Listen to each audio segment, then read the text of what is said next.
Israel और Iran के बीच जंग छिड़ने से दुनिया भर में हड़कंप मचा हुआ है।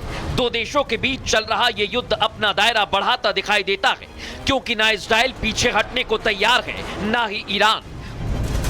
दोनों अपने अपने स्टैंड पर बने हुए हैं। एक तरफ ईरान की पीछे ना हटने की जिद है, तो इजराइल को पीछे से जो सपोर्ट अमेरिका कर रहा है, अब वो फ्रंट फुट पर आ गया है।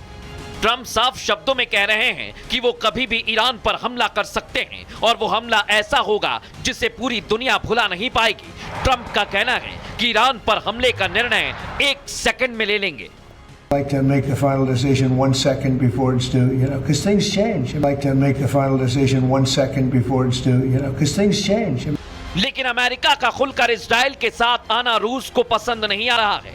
अभी तक जो रूसी राष्ट्रपति व्लादिमीर पुतिन ईरान इजराइल युद्ध पर चुप्पी साधे बैठे थे, वो अमेरिका की एक के बाद एक ईरान को चेतावनियों को सुनकर युद्ध के मैदान में आने का मन बना चुके हैं। सीधे तौर पर कहा जाए तो रूस ने ईरान इजराइल युद्ध में एंट्री कर ली है, और एंट्री भी ऐसी कि अमेरिका को चेतावनी देते हुए आगे आया है।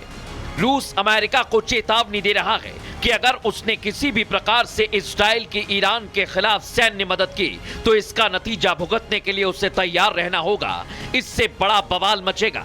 इसलिए पुतिन ईरान और इजराइल के बीच मध्यस्थता कराने का ऑफर भी लेकर सामने आए हैं। रूस ईरान और इजराइल के बीच मध्यस्थता करवा सकता हूं। पुतिन ने कहा कि रूस इस मुद्दे पर अमेरिकी राष्ट्रपति डोनाल्ड ट्रंप और इजराइल के साथ लगातार संपर्क में है। लेकिन यह बात डोनाल्ड ट्रंप को पसंद नहीं आई और उन्होंने उल्टा पुतिन को ही सुना दिया। ट्रंप ने कहा कि रूस को पहले खुद की लड़ाई रोकने पर ध्यान देने की जरूरत है। ट्रंप ने बताया, मैंने कल पुतिन से बात की और उन्हें मध्यस्थता करने में मदद की पेशकश की। मैंने कहा, एक एहसान करो, अपनी मध्यस्थता ही कर लो। मैंने कहा, व्लादिमीर, चलो पहले रूस ही मध्यस्थता कर लें, आप इस बारे में बाद में चिंता कर सकते हैं। ईरान और इजराइल के मुद्दे पर हालात सुधरने के बजाय अब और उलझते हुए दिखाई दे रहे हैं। अमेरिका तो अभी तक ईरान को सरेंडर करने के लिए कह ही रहा था, लेकिन अब अमेरिका और रूस के बीच हॉट टॉक शुरू हो गई है, जो किसी भी वक्त वॉर में बदल सकती है। और अगर ऐसा हुआ तो ये जंग ईरान वर्सेस इजराइल ना होकर अमेरिका वर्सेस रूस हो जाएगी, क्योंकि रूस ने भी ये साफ कर दिया है कि वो ईरान का उसके परमाणु प्रोग्राम में पूरी तरह से सहयोग करेगा। हम ईरान के साथ परमाणु क्षेत्र में मिलकर काम कर सकते हैं। मैं ऐसा क्यों सोचता हूं? क्योंकि हमारे देशों के बीच विश्वास का स्तर काफी ऊंचा है। ईरान के साथ हमारे बहुत अच्छे संबंध हैं। हम ये काम जारी रख सकते हैं और इस क्षेत्र में उनके हितों को सुनिश्चित कर सकते हैं। पुतिन ने यह बयान देकर साफ कर दिया कि वो पीछे हटने वाले नहीं हैं। एक तरफ अमेरिका है जो बार बार सरेंडर करने के लिए कह रहा है, परमाणु प्रोग्राम से ईरान को पीछे हटने की धमकी दे रहा है, और अब दूसरी तरफ रूस ईरान की सपोर्ट में आ गया है, जो कह रहा है ईरान अपने परमाणु प्रोग्राम को आगे बढ़ाएं, हम उसकी मदद करेंगे। और दर्शकों, मैं बड़ी बात क्यों कह रहा हूं, क्योंकि रूस और ईरान की बहुत पक्की दोस्ती है। कैसी है दोस्ती, आइए जरा आपको बता देता हूं। ईरान के पीछे खड़ा हुआ है रूस ने ईरान के बुशहर में परमाणु संयंत्र बनाया हुआ है। रूस बुशहर में 2 और रिएक्टर बना रहा है। खबर तो यह है कि वहां 200 से ज्यादा रूसी कर्मचारी दिन रात जुटे हुए हैं, और रूस ईरान को $3,473 मिलियन के हथियार दे चुका है। रूस लंबे समय से ईरान का सैन्य साथी रहा है। दर्शकों, रूस कई हथियारों को ईरान को देता है, जिसमें SU-25, Mi-17, T-72 टैंक भी शामिल है। इतना ही नहीं, MiG-29 लड़ाकू विमान भी दिए हैं रूस ने ईरान को, और कई एयर सर्विलांस रेडार भी रूस ने ईरान को दिए हैं। S-300 रक्षा प्रणाली भी रूस ने ईरान को दी है दर्शकों, और रूसी सबमरीन भी ईरान के पास सालों से है।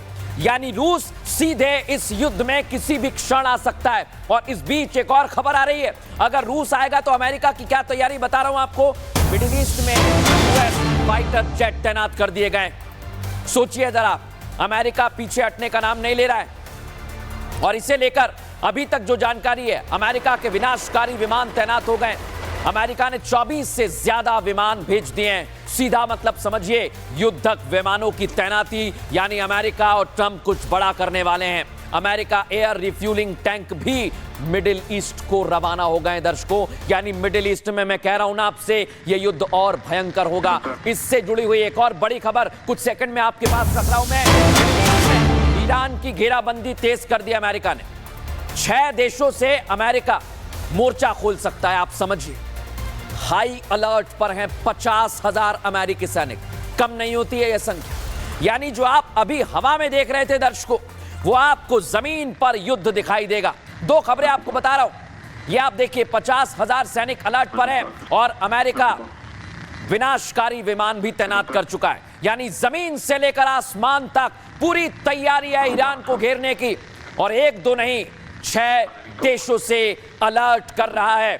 इस बीच एक और जानकारी मेरे पास है कि अगर अमेरिका इस पूरी तैयारी में जुटता है तो ईरान मुश्किल में फंस सकता है दर्शकों। और इसलिए मैं बार बार कह रहा हूं कि इसमें एंट्री होगी रूस की, चाइना की। लेकिन इस समय स्थितियां क्या कह रही हैं, ये आपको बताता हूं मैं। बहुत बड़ी जानकारी मेरे पास आ रही है।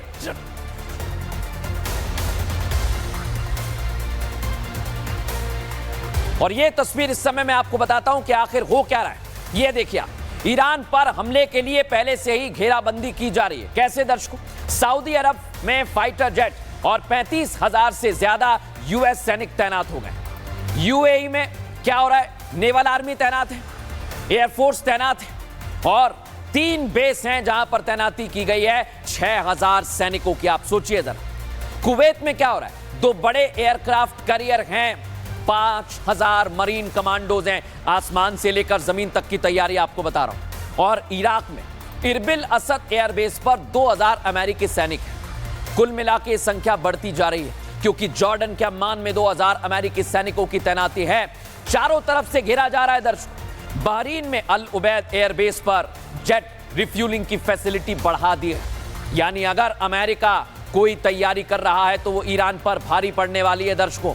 इस बीच आपको एक और बड़ी जानकारी मैं दे रहा हूं। ब्रिटेन की सैन्य टुकड़ियां मिडिल ईस्ट में पहुंच रही हैं। ब्रिटेन की रॉयल नेवी के संपर्क में अमेरिकन नेवी आ गई है।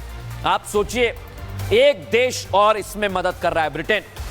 जो रॉयल नेवी फोर्स है दर्शक, वो भी घातक मानी जाती है और वो अमेरिका की नेवल फोर्स से चर्चा में है। इसका मतलब यह है कि अमेरिका मिडिल ईस्ट में अपनी ताकत बढ़ा रहा है। लेकिन यह ताकत कैसी हो सकती है, इससे लेकर पूरी तैयारी की जा रही है। और आपको बताता हूं कि अभी तक अमेरिका ने कैसी तैयारी की है और वो क्या करने वाला है। अलग अलग देशों में किस तरह की स्थितियां होंगी दिखा देता हूं आपको। ये आप देखिए मैप के जरिए, समझिए जरा। मिस्र, जॉर्डन और तुर्की है। मूव कीजिए इसे। अमेरिकी सेना पूरी तरह से तैयार है, मूव कीजिए इसे। सीरिया, इराक, कुवैत में सैन्य बेस है, टीपी मूव कीजिए। और यूएई, कतर, ओमान में भी सैन्य बेस है।